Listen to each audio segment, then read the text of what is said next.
Hi, my name is Campbell, and this is my tax 3 for the AFMA competition. But before then, I'd like to feature my model. Hi!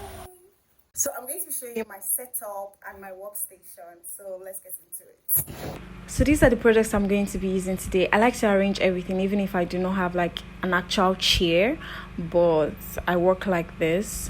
Yeah, so and these are a few in the box. So these are my brushes that I'm going to use. Clean brushes only. So this is my workstation. That's the chair I use. It's actually my house chair, but I just use it.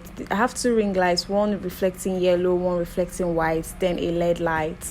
And my tripod. This is just how my workstation is. So my model, the first thing I'm going to do is shaping her eyebrow. So I'm just cutting out the extra hairs and keeping it in shape.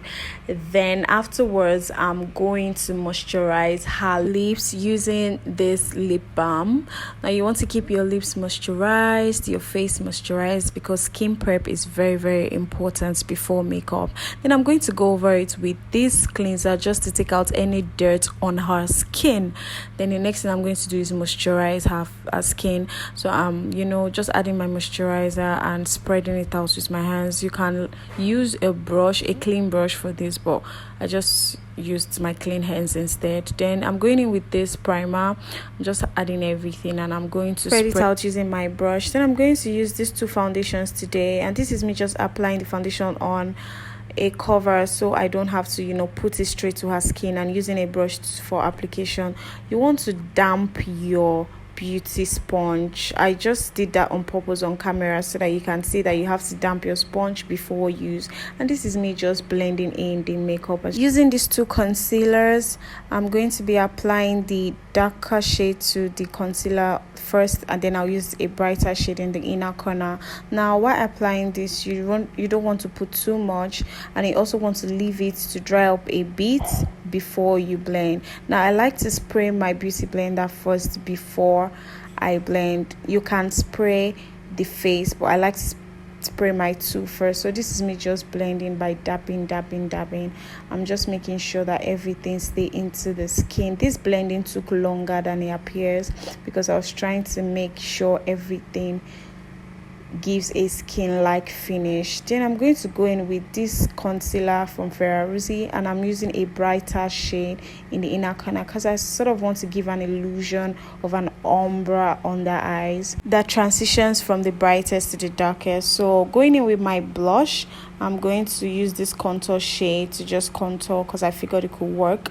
And this is me just placing the contour on top of the cheekbone itself, and I'm using a brush to contour the nose. Trust me, you need to properly blend well.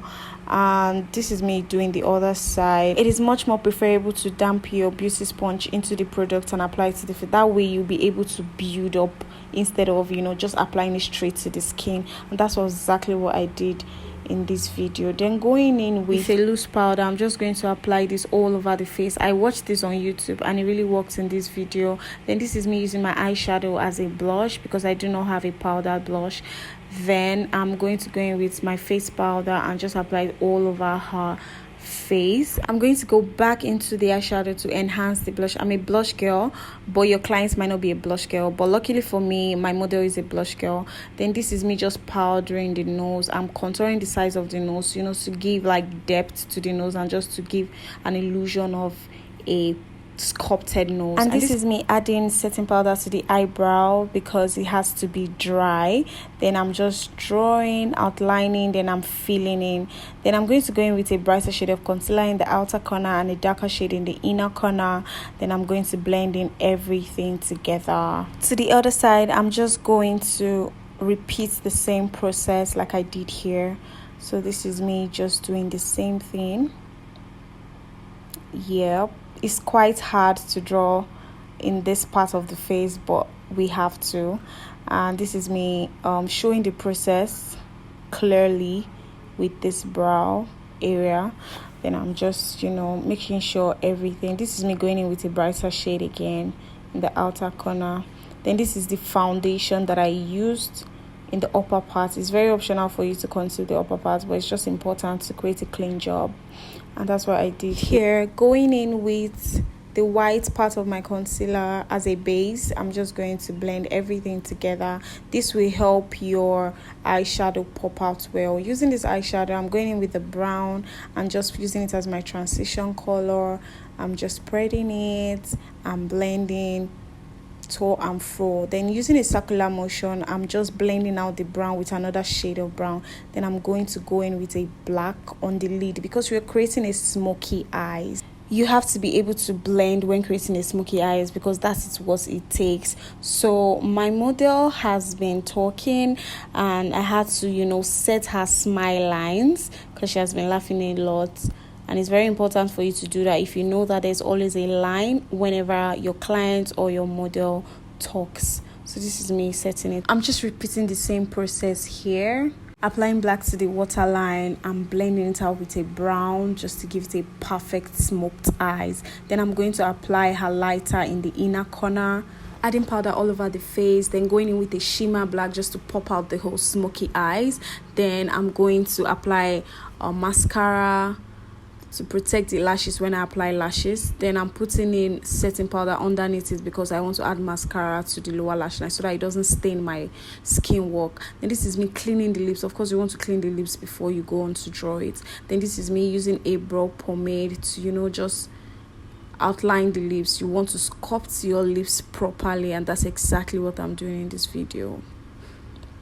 I'm just sculpting the lips, outlining it with a brown liner and making sure I blend. Then this is me just blending. Then I'm going to go in with this shade just to blend out that brown to make it lighter a bit. Yeah, that's what I'm doing, like an ombre lip. Then I'm going to go in with this shade of pink to put the ombre lips all together, and this is me just blending the brown into the pink and the pink into the brown basically. Then I'm going to go in with this shimmer lip gloss and I'm going to apply it on the pink area of the lips.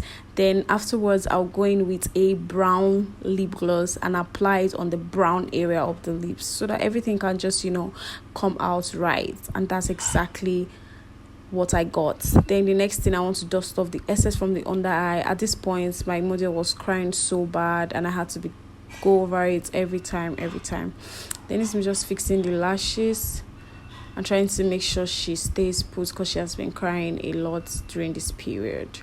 Then this is me just going over everything, adding blush and blending everything together.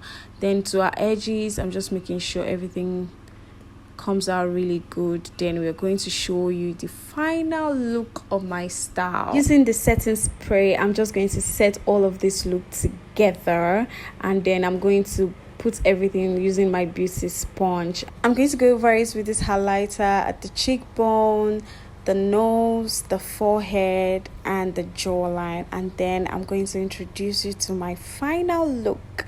And here and here and here and here we go.